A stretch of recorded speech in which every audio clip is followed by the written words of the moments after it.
Alors, on va parler ici de l'outil de conception donc, qui a été créé par le CSTC. Et on va aussi parler de quelques aspects liés à la sélection d'un groupe dans un système de ventilation de type D. Alors, dans le cadre du projet Optivent, donc la CSTC a conçu un outil de conception sous environnement Excel et qui est d'ailleurs téléchargeable sur leur site. Logiciel qui permet, sur base des données PEB, de tracer complètement un réseau de gaines.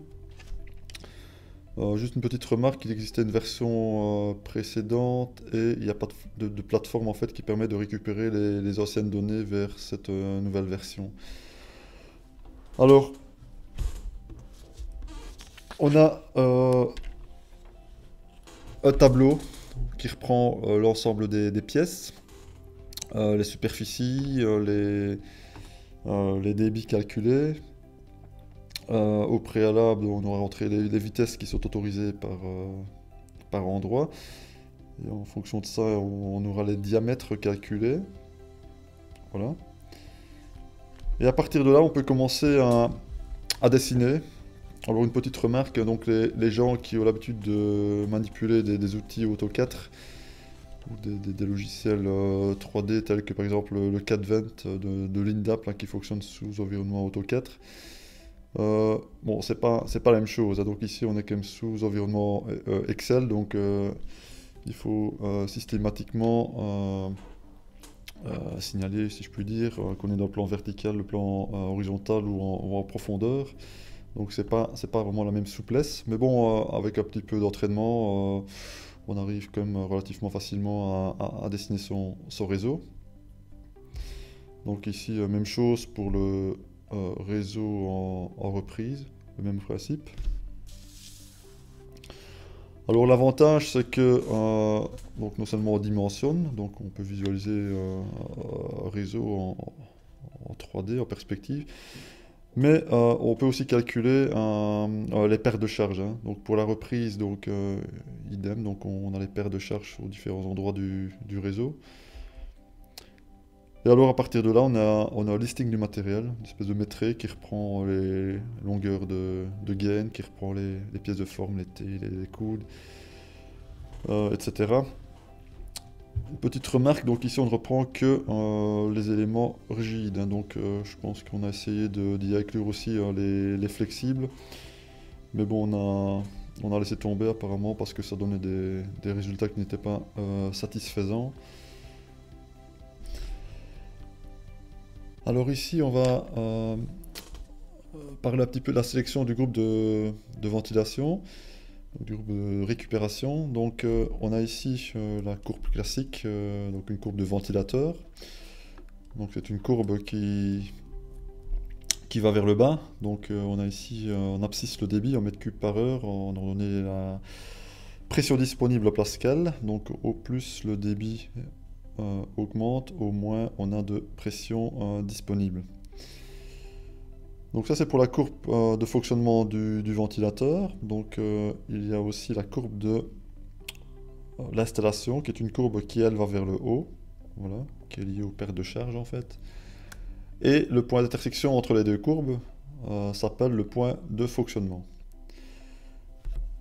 Alors selon Optivent, qu'est-ce qu'on va faire? On va ici donc avoir en abscisse ici le débit calculé. On a ordonné l'ensemble des paires de charges calculées. On arrive à ce point-là. Et on va ajouter une marge de 50%. Voilà. Donc ici, il faut que ce point ici se trouve en dessous de la courbe de fonctionnement du ventilateur. Voilà. Si c'est le cas, voilà, donc on aura un groupe de ventilation qui sera dimensionné correctement. Alors oui, donc il faut vraiment pas sous-estimer cet aspect perte de charge, hein. Donc quand on sait que par exemple, donc il faut les considérer vraiment de la prise d'air neuf jusqu'à la bouche, hein. Donc quand on sait par exemple qu'une simple bouche de reprise peut parfois présenter des pertes de charge de 50 pascal, quand on y ajoute encore le réseau de gaine, les flexibles éventuels, les clapettes réglages, etc. Et qu'on sait qu'en général, un groupe en résidentiel, on est plus ou moins sur des pressions disponibles totales de 250 pascal. Donc il faut vraiment, et on le répète, limiter au maximum les pertes de charge. Donc les solutions, on en a déjà parlé, donc c'est travailler essentiellement en gaine rigide, c'est de limiter au maximum les distances. Donc voilà, votre groupe, si possible, de le mettre dans une position qui est centralisée. Donc éviter au maximum l'emploi de flexibles, etc., etc. Et justement, c'est cette marge d'erreur ici voilà, OptiVent permet, qui tient compte éventuellement de, par exemple, l'utilisation de flexibles dans l'installation. Alors quelques critères de sélection au niveau du groupe. Donc il doit être bien sûr bien dimensionné. Donc il y a à côté de ça le rendement thermique. Voilà, donc tout simplement pour que l'échange thermique se fasse correctement. Donc à savoir que l'air qui est repris réchauffe correctement l'air frais qui vient de l'extérieur. Donc ça, ce sont des rendements qui sont maintenant objectivés de façon correcte, notamment sur le listing PEB, qui non seulement donne le rendement thermique donc, de l'échangeur, mais qui également tient compte du rendement des accessoires. Prestations acoustiques, ouais, donc là il y a des groupes qui sont plus silencieux que d'autres. Voilà, donc aussi évidemment l'aspect silencieux, donc là il y a un petit peu de tout et ça peut aller du flexible jusqu'à des silencieux rigides de bonne taille. Bon, c'est un petit peu en fonction de l'application, en fonction du budget, mais bon, l'idéal c'est quand même que de n'importe quel local, on n'entende pas le groupe tourner, bien sûr. La régulation, donc la régulation, là c'est important donc au préalable que l'installateur prenne bien ses informations au niveau de l'installateur final, donc s'il est vraiment très branché domotique, etc., donc bien veiller à ce point-là, donc s'il au final veut absolument piloter son groupe par sa domotique, il faut savoir qu'il y a des groupes qui permettent quasiment des possibilités à l'infini, alors que d'autres groupes ne le permettent absolument pas. Durée de vie des ventilateurs, bien sûr, là il y a différentes qualités de matériel sur le marché. La facilité de montage, oui, bien sûr. Bon, il faut, par exemple, si on doit installer un groupe dans un grenier, ben, la moindre des choses, c'est quand même que le groupe puisse traverser la trappe de grenier, par exemple. Donc, si on doit si on doit mettre ce groupe dans un local technique et qu'il faut démonter la porte, bon, il faut faire en sorte que le groupe puisse arriver à sa destination. Équilibrage des débits, donc il y a certains groupes qui sont équipés de réglages indépendants pulsion reprise. Donc là je pense que c'est quand même c'est quand même des choses qui sont intéressantes d'avoir pour faciliter l'équilibrage de l'installation par l'installateur. Et alors oui, le groupe est-il équipé d'un bypass?